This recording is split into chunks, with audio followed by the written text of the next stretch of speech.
What's going on, everybody? It's your boy, Danny the Bull, back with a live stream. It's been more than a month, I think, since I did a solo stream. I've done some with Jordan Riz, some on Chuck, one with Jordan on the overall crypto space, but I think it's been like 2 months at least since I did a solo stream. But I think it's time to get back in gear as this market is heating up and get back into the swing of things, shake off the ring rust, and get out there. Let me know who's in the chat as we get going. But yesterday, Bitcoin hit 69,000, broke 69K. Ethereum broke 2,700. Pullback today, but all things looking towards, further a move up out of this range that we've been consolidating in for many months. Bitcoin has just been kind of boring, sideways, a lot of choppy action. Some people have gotten shaken out, but if you're here, that means that you have not been shaken out and you're prepared and ready for what's next, because what's next in this market is what we've all been waiting for. It's the fun, right? Bitcoin in price discovery mode, alts running, and a good time in crypto. So let's see who we got going on here. We got Jomi in the house. What's good, my friend from Germany? How are you? It's good to see you too. We got Russ G in the house. Medicaid Prime to pay off my mortgage. Yeah, Medicaid is positioned well. I'm actually, while I'm doing this stream, I was just lit in a space.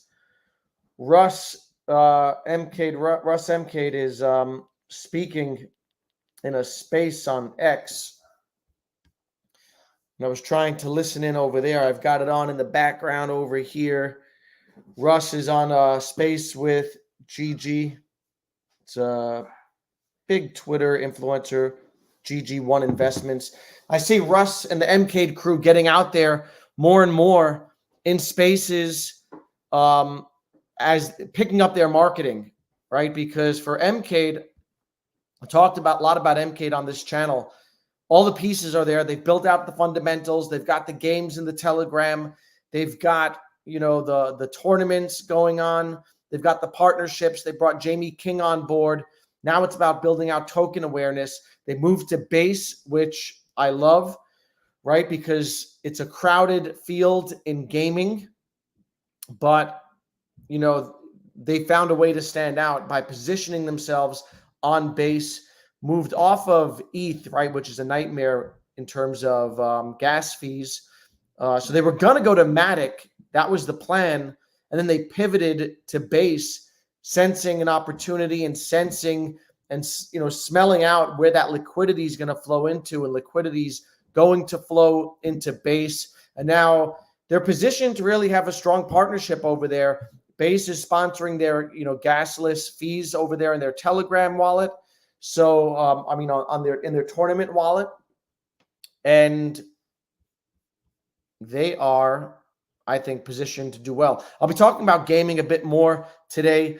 I wanted to talk about, off the grid, Gunzilla, all the stuff that's happening in the space. I think gaming is absolutely going to do well this cycle. I've always said I'm looking at a handful of cycles to do well. It's gaming, AI, RWA, memes, DPIN also, but it's hard for me to wrap my mind around DPIN. So I kind of leave that alone. But, those are the four that I am convicted in and looking at and investing in.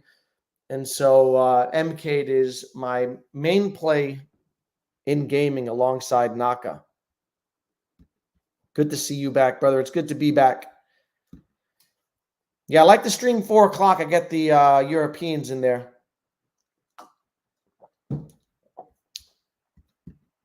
What's good, John? Stevie B in the house. What's going on? Glad to be here.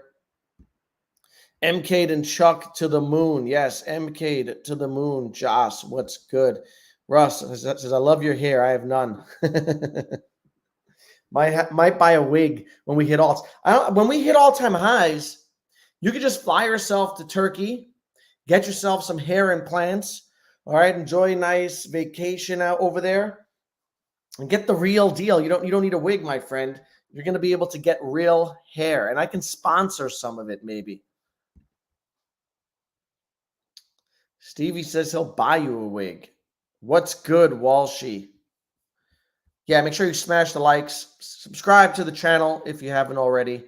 I've been a little dormant, but your boy's coming back, trying to get a consistent flow on. So, I was talking about Bitcoin. Nice move up yesterday. Since retraced, right? It came down below, but broke through 69K. And if you look at the yearly, we're in quite a nice uptrend still, and we've had this long period of consolidation.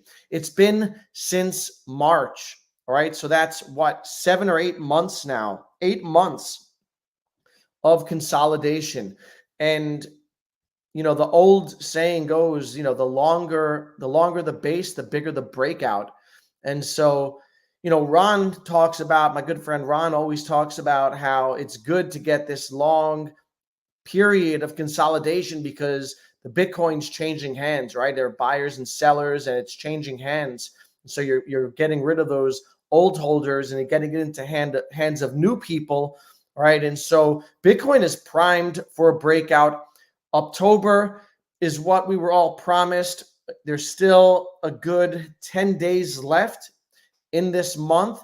And I do think that in the next 10 days, it's quite possible that we break above 69K. And we're really just a 7 or 10% move from, breaking past previous all-time highs. The all-time high on Bitcoin is now 73K, which we hit in early March. So we're about less than a 10% move on price discovery, right? And when we get price discovery, you see a move like this right here, right? Price discovery means that there's no resistance above us. It's all clear skies above. And so we'll get a major move breaking out. And I do think that'll happen. You've got November coming up. Elections, we'll see who the president is. Either way, I think the market goes up. If Trump got elected, politics aside, I do think that crypto would benefit more. I think that you'd see Gensler getting fired and probably a more pro-crypto stance. But regardless of who the president is, Bitcoin is going to do what it does, right? It doesn't matter who the president is. A day after the election, we've got the next rate cut coming in from the Fed. Likely a 0.25 cut, right? I don't think that we'll get another 0.5 in November, but everything is looking bullish on the macro. NVIDIA hit a new all-time high. The stock market is, I don't know if they're at new all-time highs, but they're hovering around all-time highs. So the macro, it feels like there's a detachment because people think that the economy is not doing well, and that's because people feel like they're not doing right because inflation. It feels like everything's more expensive, but the macro, everything is on an uptrend, and that's globally. If you look at like markets in other countries, they're at all-time highs, and so what's not at an all-time high yet is Bitcoin. It's coming soon. And then what happens after that? We get run-ups in alts, and the run-up in alts, the moves are absolutely violent. We were talking about MCADE, so I'll pull it up.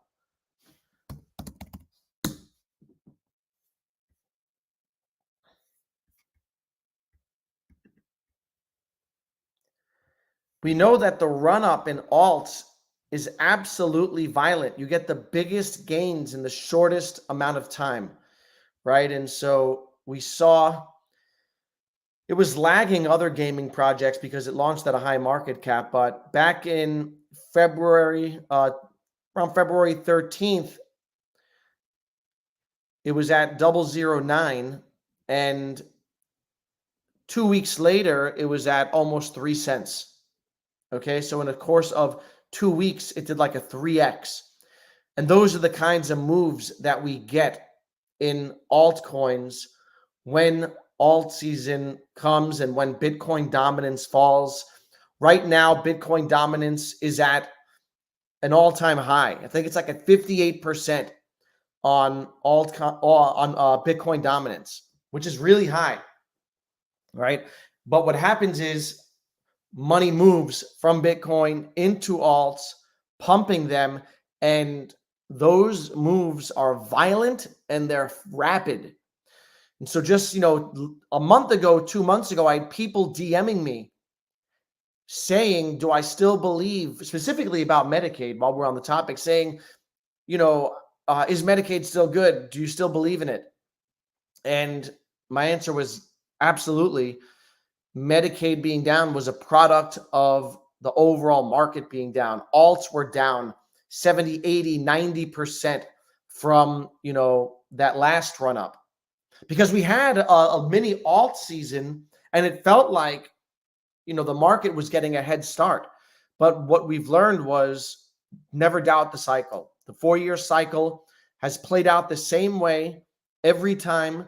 And this time it felt different because the ETF juiced Bitcoin. We got to a new all-time high on Bitcoin super early before the halving for the first time ever. Altcoins were running ahead of schedule. And so, we were under the impression that maybe this time was different, right? Maybe this alt season was coming sooner. Maybe Bitcoin would top out earlier, but Bitcoin reverted to its historical, cycle, and it's gone sideways. And alts suffered as a result. But now alts are primed to benefit. And so if you've spent the time accumulating and DCAing, you're going to be well positioned. And there's still time. I think we're still in prices are very good across the board for a lot of our favorite altcoins, meme coins. There's time to get in, keeping in mind that they're going to run up, I think, fast, right? I wouldn't want to be sitting on my hands or sidelined when the moves happen because, again, it happens violently.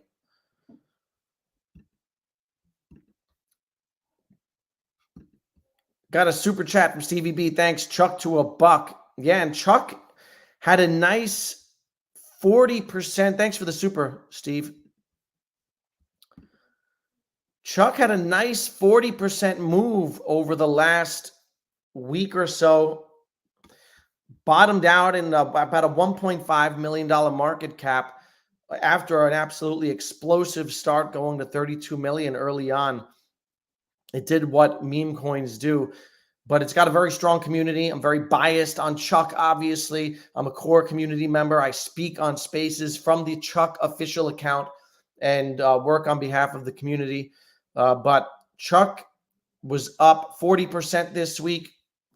Saw a strong floor and a bunch of strong hands in the mid $1 million market cap.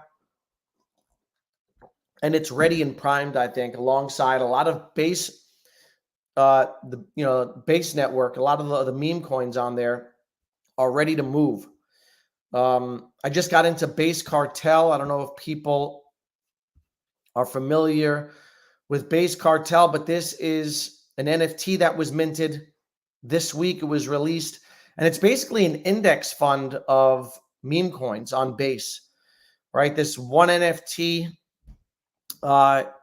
It minted out at about 2,000 mints, but it gives you access to basically all of the meme coins on Base Network are part of the Base Cartel, as is Medicaid. Medicaid joined Base Cartel, and it's really a great network of all these projects working together, which is something you don't see on too many networks, right? All these guys working together. But there's about $130,000 in the liquidity pool of all these different projects, and they're going to be, it's going to be a slow drip to all the NFT holders. So I think that Base is ready to run. I think that we're going to hit a meme super cycle. And a lot of people hate meme coins, and a lot of people only invest in meme coins. It's really weird because I was one of those guys who kind of stayed away from meme coins. Maybe I would hold like one. I got into Kakinu very early, but I wasn't really, I haven't been one to heavily invest in meme tokens. But after getting involved with Chuck and, working on it alongside other people, I got fully ingrained into this meme space. And I'm realizing that there are a large portion of crypto people who don't buy utility tokens at all. They only buy meme coins. And so, like I said, there are a handful of sectors to watch this cycle. Meme coins are one of them. I feel like I'm underexposed to the meme sector. I think you're going to see big market caps coming out of a lot of meme coins. And if you look at the top 100 coins, let me go back.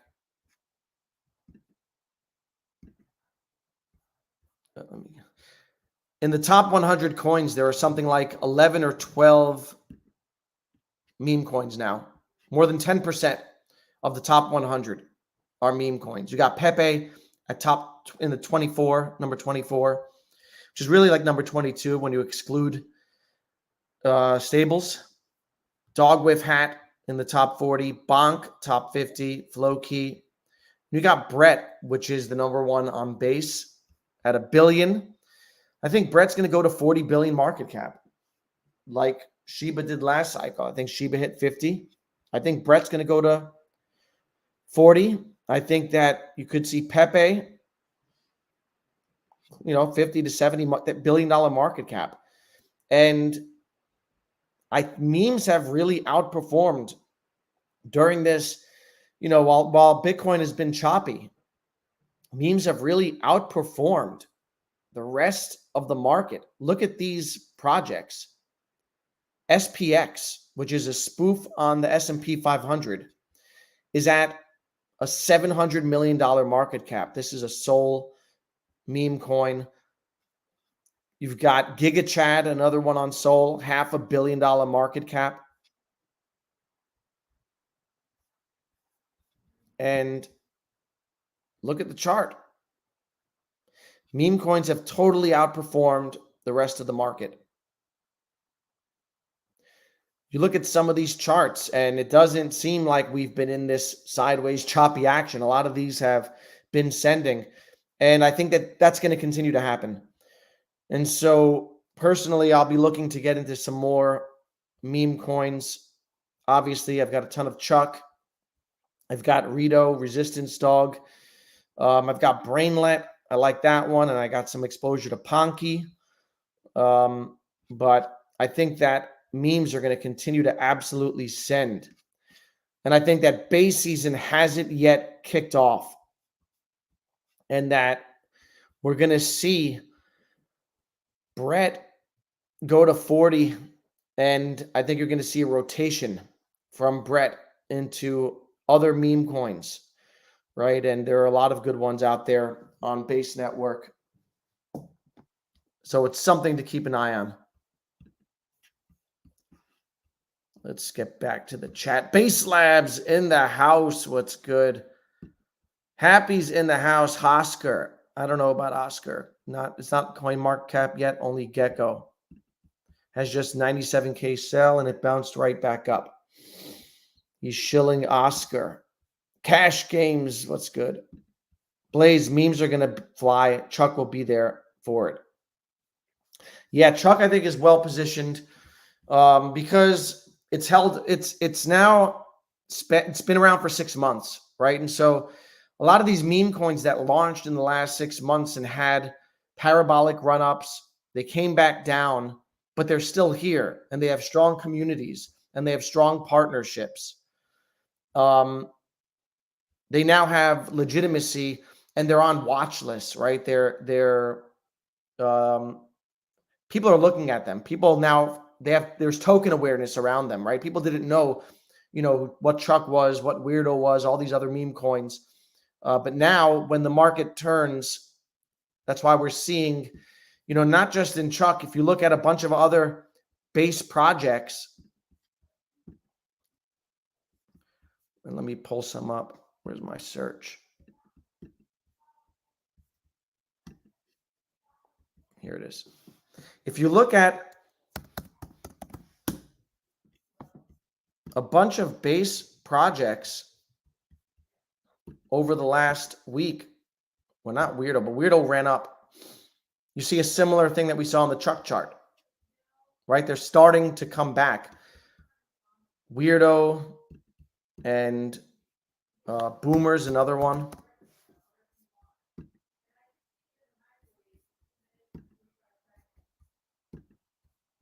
Here we go.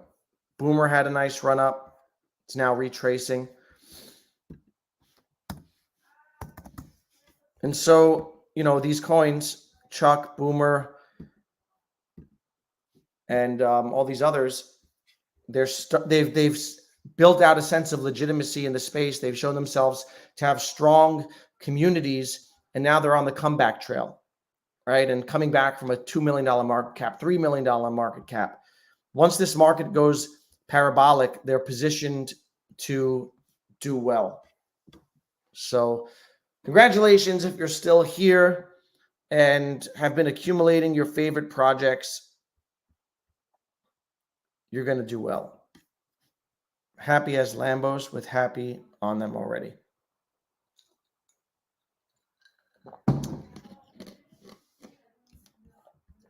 Let's take a look at the other thing that a lot of these projects have going for them is that they're tied to ETH. And so when they were going down, it was a combination of some sell pressure, but also the fact that ETH was going down because they're tied to ETH in the in their liquidity pool is tied to ETH. I don't know. I'm trying to pull up the ETH chart here. And so when ETH goes down, these projects go down, and when ETH goes up, the projects go up. And if you look at ETH, it went up to a $4,000 in after the ETF launch, or ahead of it in March. ETH hit $4,000. All right, after the ETF, it hit 3,700, and since it retraced it went down to about $2,000 at its low. So ETH was down a good 40%. And so that drags all those projects down. But what happens when ETH comes back is it drags them all up. And you add in some buy pressure, and then you get a byproduct of ETH doing a 2 or 3x and these other projects doing 5x's, 10x's, right? Because they're seeing positive sentiment and money come in on top of the ETH move up. So all of these base tokens are well positioned once ETH gets solid footing again, because Bitcoin is less than 10% off its all-time high, but Ethereum is like 40% off its all-time high, right? Ethereum's got a ways to go to get back to 4,700, right? That was cycle top in 2021. It was about 4,700. And so it's going to get back there. It's coiling up, right? It's going to get back there. It's going to go blow past there. And I think that we'll be looking at a $7,000, $7,500 ETH this cycle, which would put it at, I think, a $1 trillion market cap, right? And so all of those coins tied to ETH are going to benefit. And on top of that, you're going to have these ETH whales who are ETH rich, right? And that's a different kind of rich, these people who have a lot of ETH. That money's going to rotate also. And that's when we get these parabolic moves up. So a lot of good things in front of us, ahead of us. Again, if you're here, congratulations. You're about to have a lot of fun, I think, unless something, Black Swan event happens. Let's take a look at, I wanted to talk about some gaming stuff, and people were DMing me again about, Medicaid and other projects and whether gaming would have a resurgence. And I absolutely think that gaming will have a resurgence this cycle. Everyone I know has a position in gaming, right? they have some exposure to this sector. And it had an early run up. I think it was December of last year, January, beginning of the year. And then it kind of went flat, right? There was a lot of hype around gaming. And maybe it was pumped by Alex Becker and Elio Trades and, those guys. But I forget the catalyst, but there, gaming got off to a great start. And then it, corrected, had its retracement, and then AI was flying, and then RWA was flying, and gaming was flat.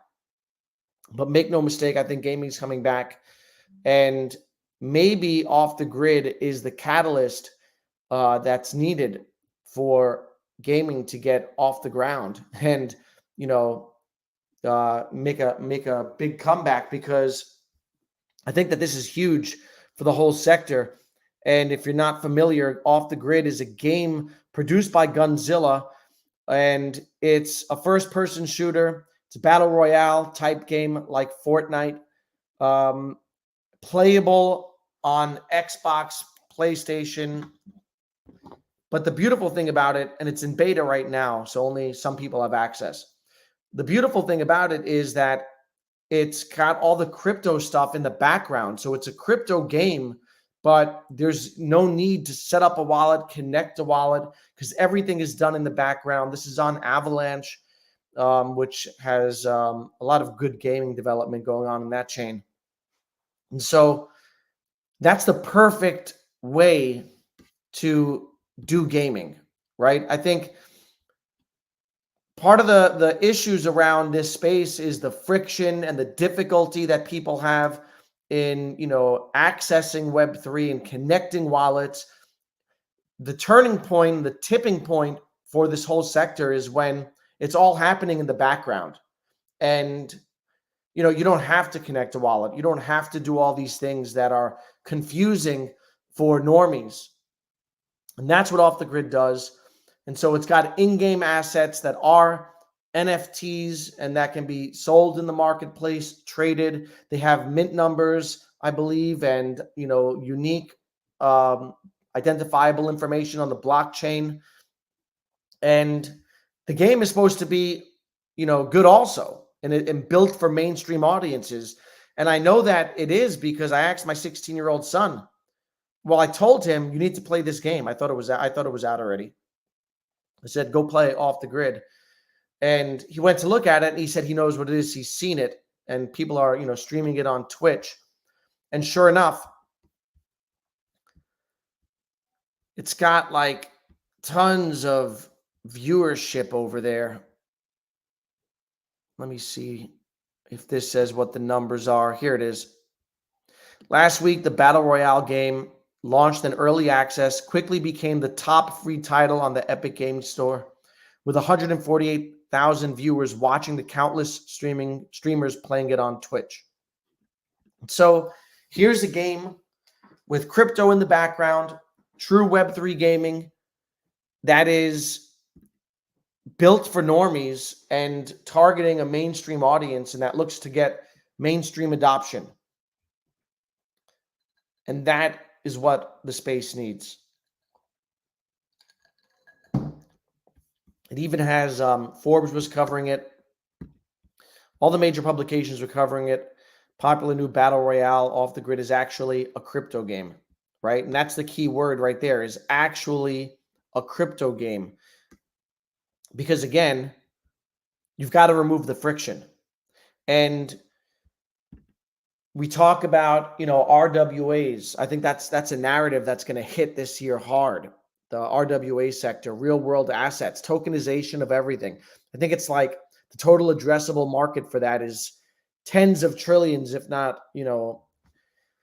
whatever it is, 17 trillion, $20 trillion, a total addressable market.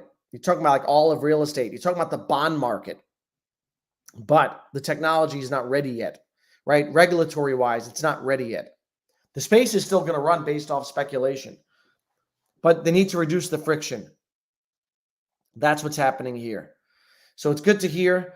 And projects like Medicaid are going to benefit from it because it's going to spark speculation and bring the narrative back. So it's super bullish. And let's take a look at some of the gaming plays to see what the charts look like. And I don't know why when I type in a ticker, it's taking me to Fiverr. Strange. Let me use this.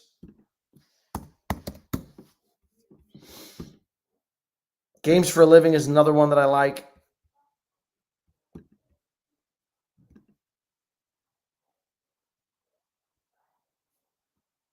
Which saw you saw a nice little comeback here in September, right? When Bitcoin was up 10%, alt started to run a little. He's going to do good. If you notice, if you follow Games for a Living, they're doing marketing now. And this is, give me a second.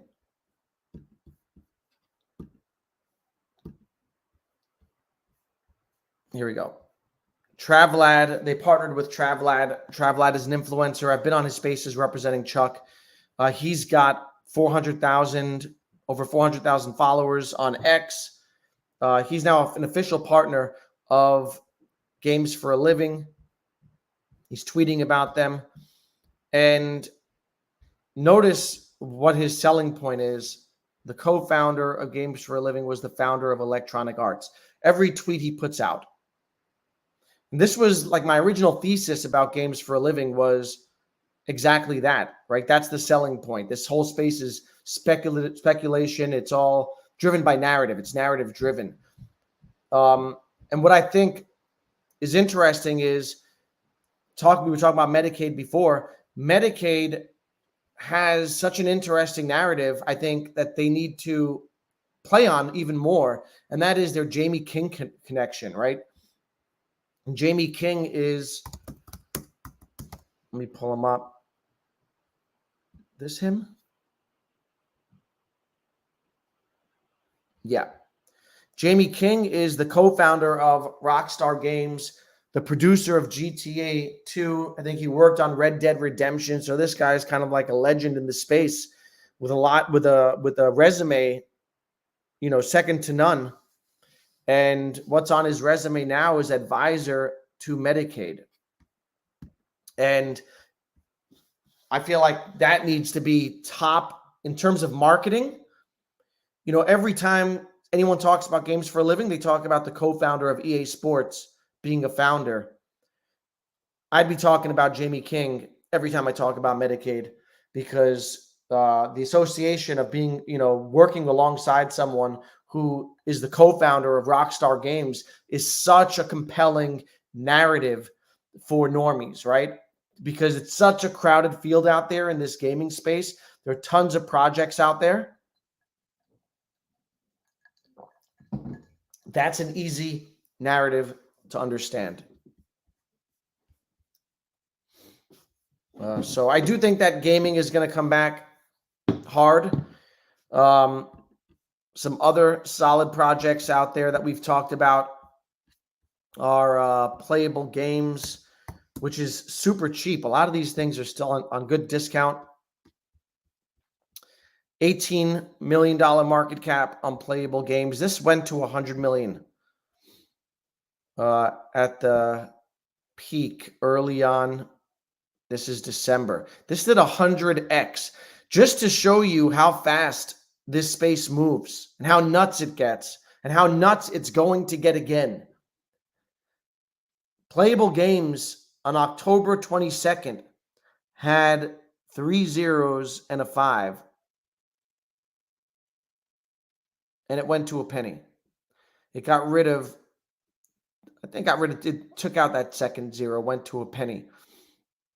It did like 100x. Went from a $1 million market cap to $100 million market cap in the span of 2 months, 3 months.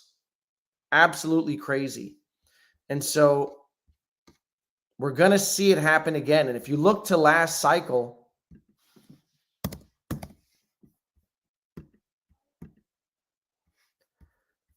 a lot of these things had, it doesn't look like it here, but if you look at Sandbox, Sandbox had a huge run up. It looks small compared to what comes next, but it had this huge run up. And then it crashed down. And this is like a 80% drop right here. So this is where we're at right now. This is where we're at right now. And then what happened when Bitcoin hit new all-time highs last year, when the metaverse narrative hit, and Facebook changed its name to Meta. Not only did it reclaim that all-time high, it dwarfed it. It absolutely killed its previous all-time high. Right? And so if history repeats, you're going to see similar action, which is absolutely crazy. It seems when you're in the midst of it, it feels like it's never going to stop going up, which is a whole other story. But when it's not, when you're not in the midst of it, it feels like it's never going to come. Well, Gala is not a good one to bring up because let's look at Chili's from last cycle. Let's look at Chili's. It's hard to tell on Chili's.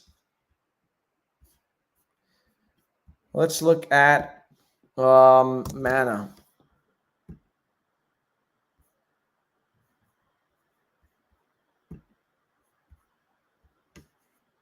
Here, if you look at Mana last cycle, and most alts look like this. All right, let me get rid of this.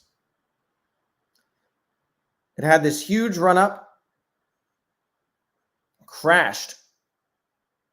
Probably a good 70% right there, 80%, similar to what we're seeing now. And then, boom, huge run up into the billions. And that's where a lot of projects are right now, right? We had big run-ups. Some of these projects did 100% moves, 100x moves, came crashing down 80, 90%. And, Bitcoin is about to go into price discovery, and we're going to see some crazy price action.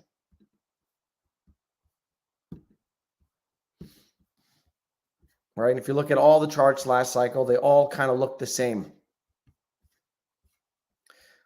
Right? So where could some of these projects go? Like, Rio is one that I talk about in the RWA sector that I really like. And there was some FUD around Rio recently that caused it to go down.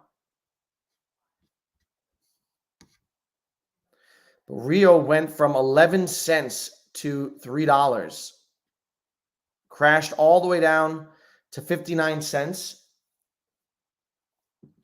And then was regaining momentum at $1.30 or so. But then there was some FUD around Rio because the validators voted to change their tokenomics, right? And to increase supply. But the supply is going to be increased over the next 30 years. It's going to have no effect on the next year or two, right? When, during this bull run. And so there was unnecessary fear and sell pressure recently. But I would expect Rio to totally explode when this market heats up, totally explode and blow past its, cycle high of $3 and, target a $10, $20 Rio token.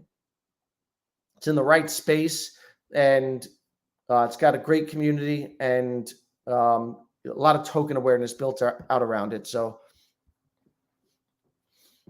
super bullish. Going back to Jamie King, he's representing Medicaid at the Binance Blockchain Week. Nice, in Dubai.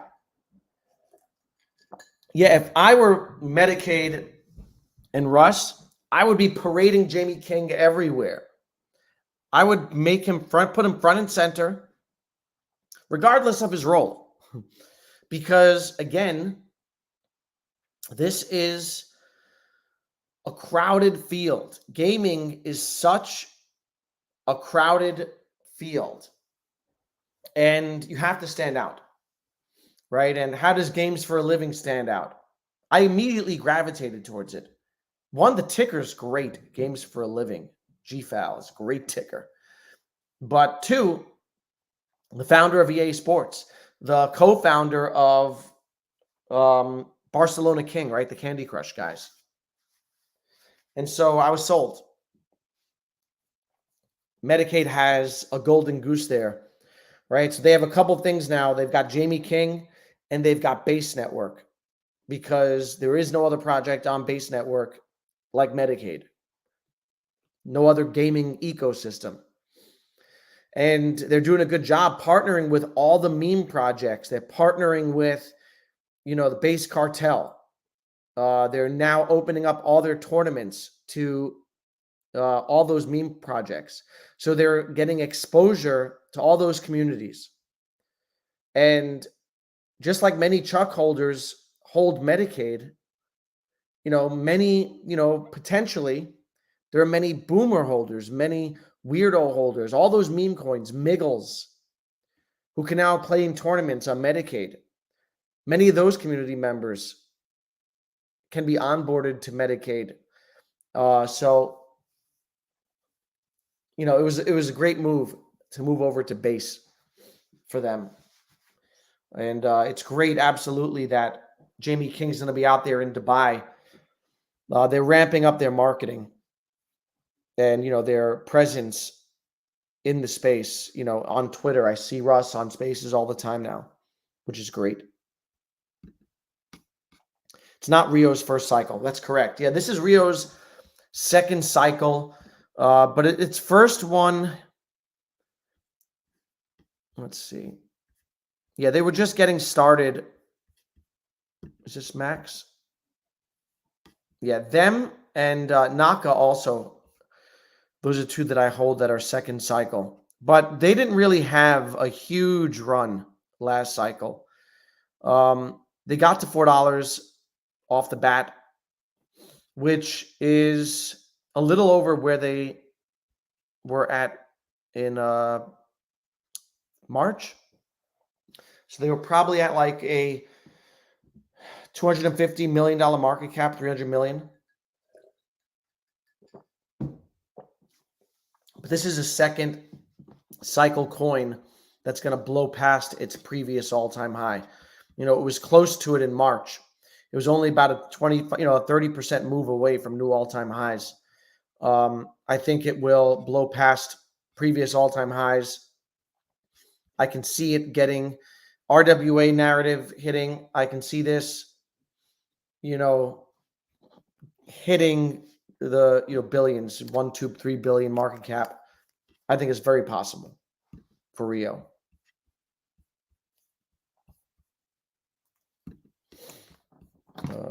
Throw your comments down there. Let me see if I can find that Rio. Let me look up Rio FUD. It's rebounded quite well.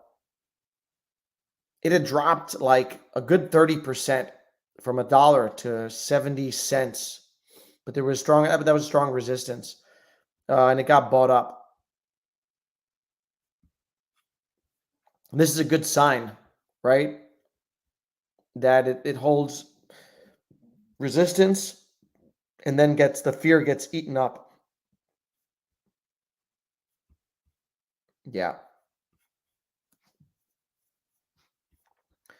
Rio's going to pump hard, I think. This is really my only, I have this. My exposure to the RWA sector is limited to Rio and Mint Layer. And Mint Layer is also kind of like a Bitcoin. It's also a play on Bitcoin scaling. It's a layer 2 built on Bitcoin that aims to scale it and make it, open up the liquidity, the Bitcoin liquidity, to real world assets so that people can use Bitcoin, in the bond market, in the real estate market. I had the founder on over the summer. About $20 million market cap on Mint Layer. I think it can do well, but that's my only allocation in the RWA space is Rio and Mint Layer. Medicaid Russ is speaking now to 308 people and spaces. Workaholic, transparent CEO. Yeah, Russ is getting it. He's out there. Russ isn't going to stop. I like him a lot. I saw him on that space earlier on. I'm actually listening in on that space with the I've got it open, and I've got the Chuck ticker in the audience over there. I see Russ on stage. That's a good space to be on. GG Investments has 64,000 followers. He's also connected to other influencers on Twitter. And now you see Medicaid, working this, this marketing technique. I saw him also in another space last week. I forget which one. I think it was Secret Base, a secret space, base space. And there were about 100 people there. So he's out there, he's hustling, he's building out token awareness. He's a good CEO. Yeah, props, I think, can also do well. I'm familiar with props. This is another RWA play. 35 million.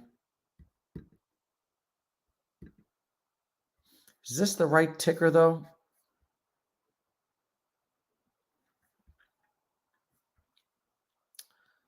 I'm not sure. There are some good ones. I just have a lot of... I just kind of chose Rio. And I was convicted in it, and I invested heavily in it. And so... But I know props. A lot of people like props.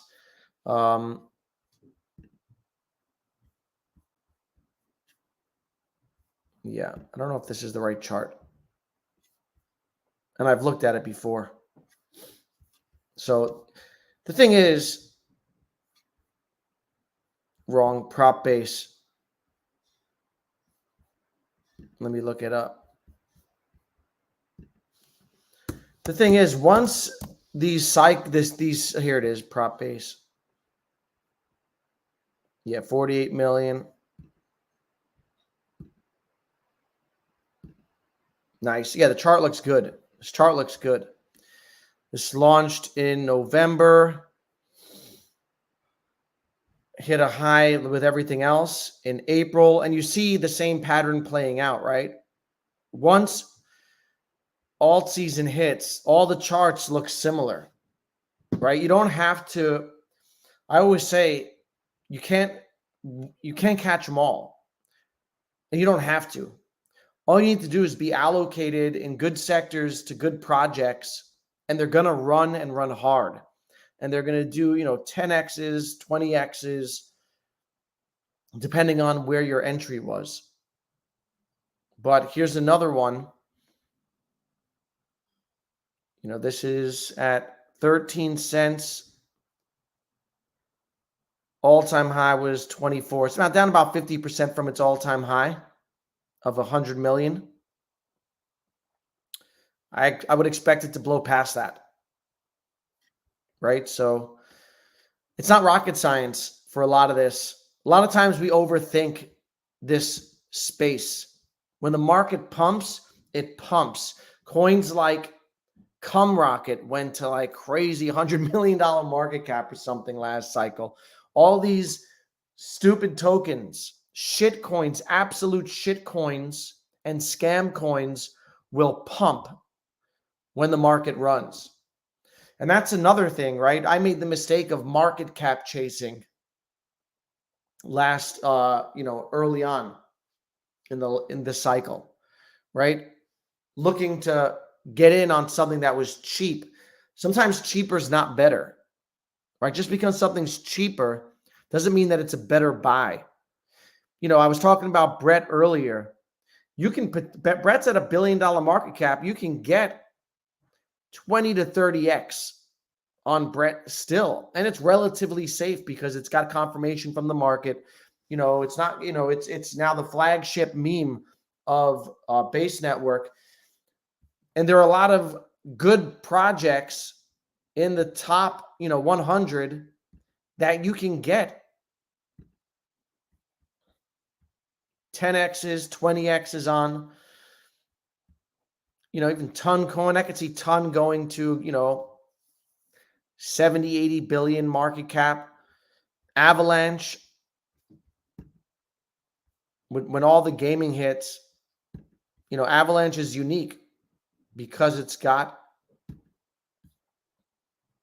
it's a niche. It's a niche blockchain that's known for gaming. And all-time high back in 2021 of $125, which is a 6x from here. AVAX is one that I think will get past its previous all-time high because most of them don't. 85% of coins don't get past the previous all-time high, but AVAX has been building and has legit projects on there, unlike Cardano.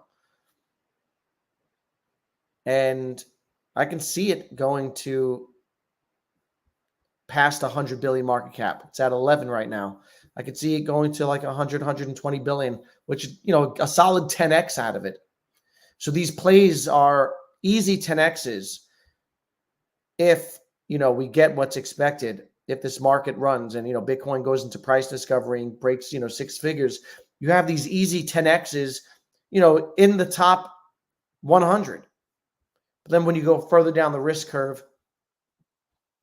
you go further down the reward curve. Just be careful with the shit coins and, scammy vaporware.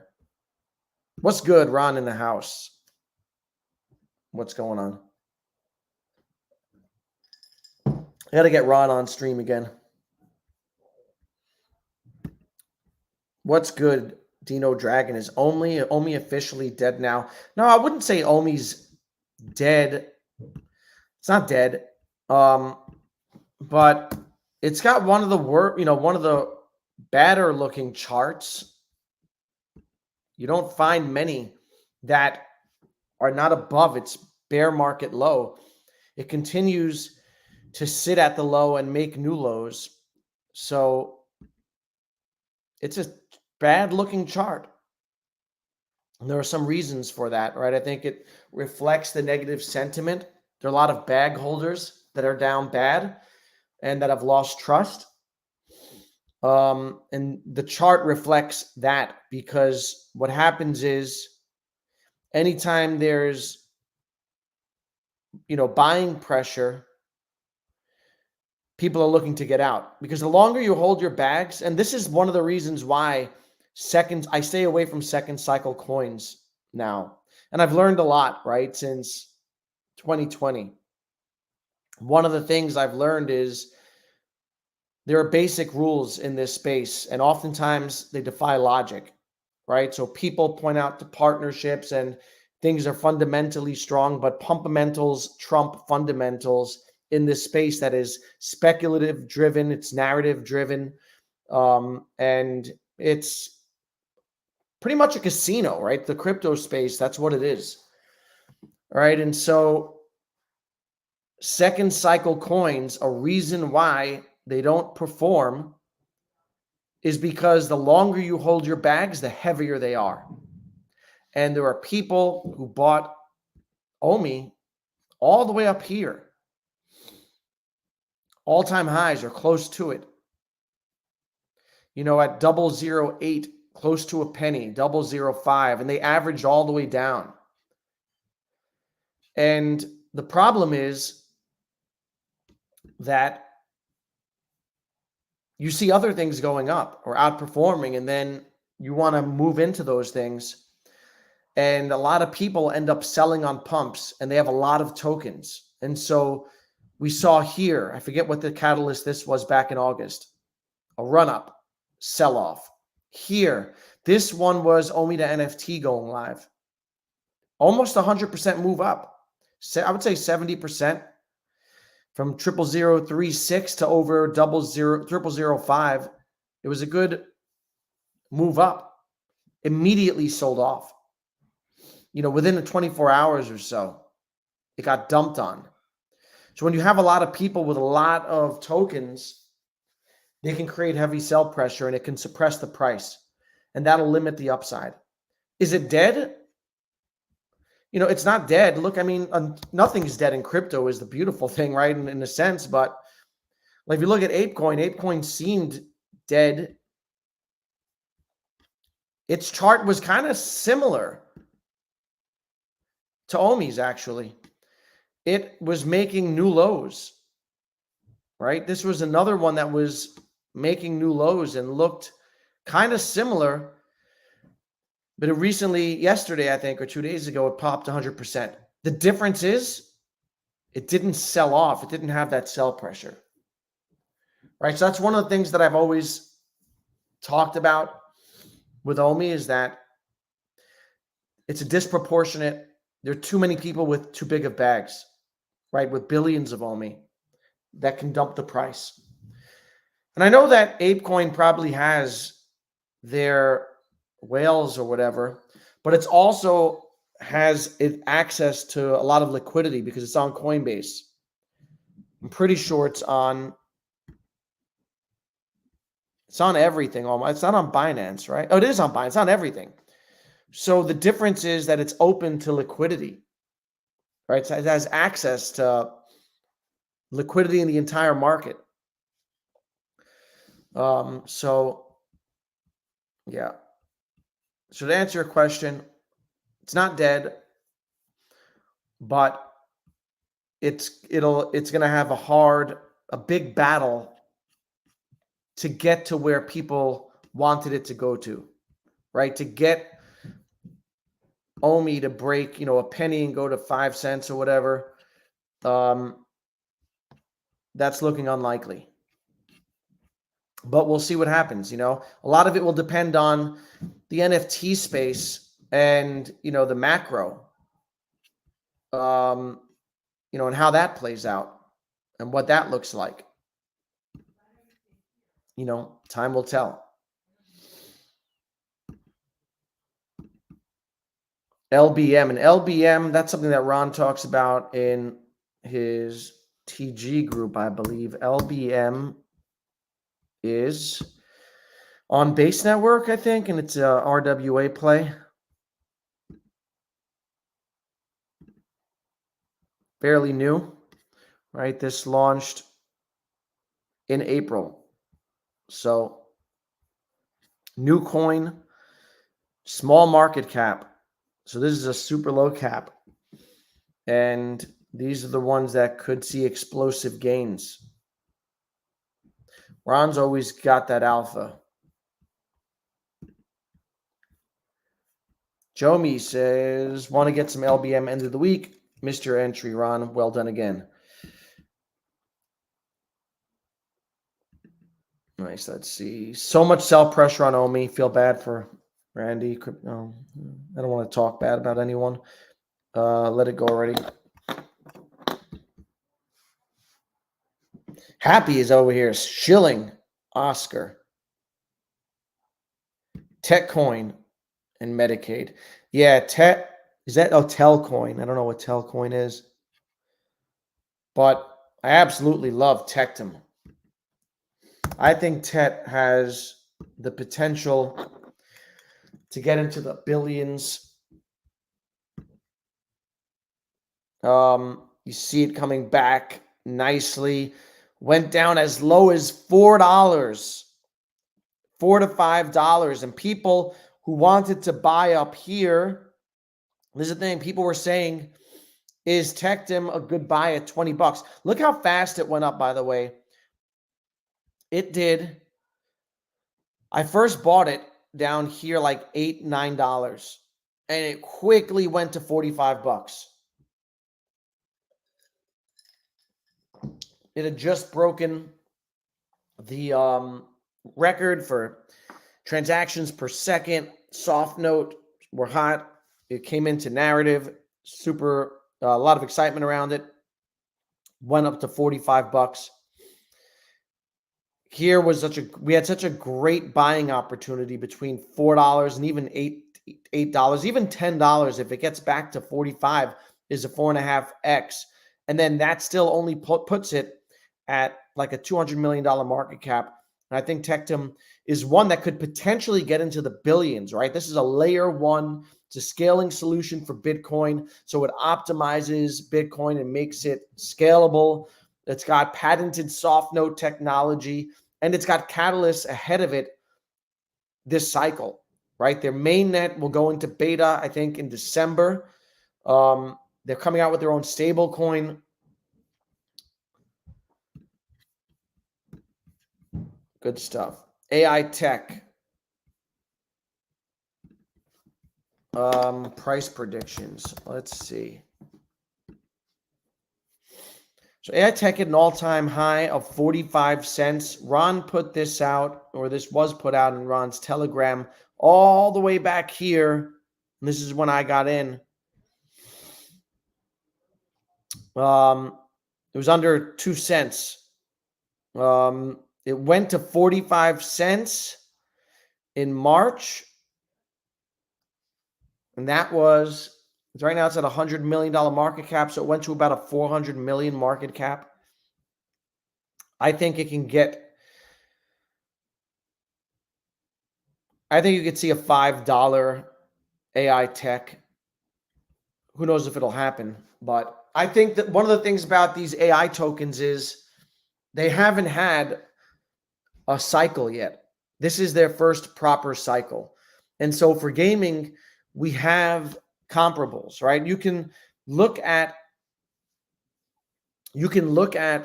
Gala Games, you can look at Axie and some of these other tokens from last cycle and say, well, this got to $4 billion. So I think that, Myria can get to 4 billion, or Naka can get to 4 billion, or go past it, right? Because there'll be more liquidity in the market. AI has not seen a proper run. So we don't know what market caps these things are going to command. I think AI Tech is positioned, it's got a strong chart, strong narrative, could get into it. They have a launch pad. They've got a bunch of things they're building out. Could get to billions, but we'll see. ApeCoin on exchanges. And they actually speak about it. Yeah. You're absolutely right, Dino. Go to Telcoin chart and do logarithmic. It will be the first crypto bank approved in US. Boria knows. Let's see. Telcoin. Let's see what Boria knows.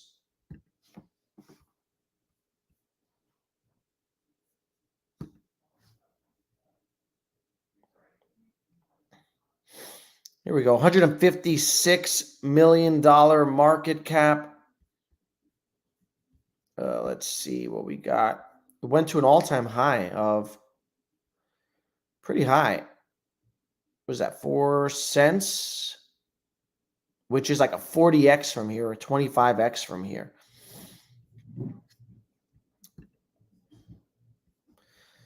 When was that, Boria? That was in 2021. It's interesting. I'll give it a look. Boria. Yeah, I don't have my trading view. I'm not logged into trading view. Yeah, the log on I don't have my trading view. I'm not logged in there. HG in the house. What's good? How are you doing? Just chilling here. My first stream back in a couple months. Trying to shake off the rust. Just go back into some bookmarks. Bookmarks. But again, Bitcoin's kind of doing what it's done. And I always pull up these Rekt Capital charts because I think they do a good job of illustrating, an overview. They juxtapose, right, cycle by cycle. They lay each cycle out side by side, so you can see how the pattern plays out, pretty much identical to previous cycles. And when we were in this green zone here in 2020, we saw what happens. And then you saw the green zone last cycle, and now we're just entering the green zone, right? And this green zone typically lasts about 12 months, right? So it would take us out to October of next year.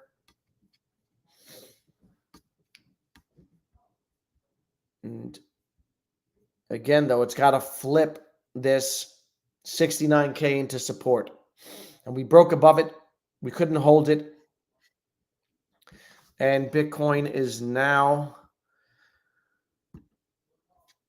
67.7. But it's making higher lows, right? So one of these days, it's going to turn 69 into support. And that's when we'll get a retest of the all-time high. And that's when the fun will begin. But I want to thank everyone for coming through to my live. I will be back. I'm going to try to be back on Wednesday or so. Get back into the swing of things. Try to do a couple live streams a week. I'll have to get Ron back on here and have a chat. Hope you all have a great day. I will catch you in the next one.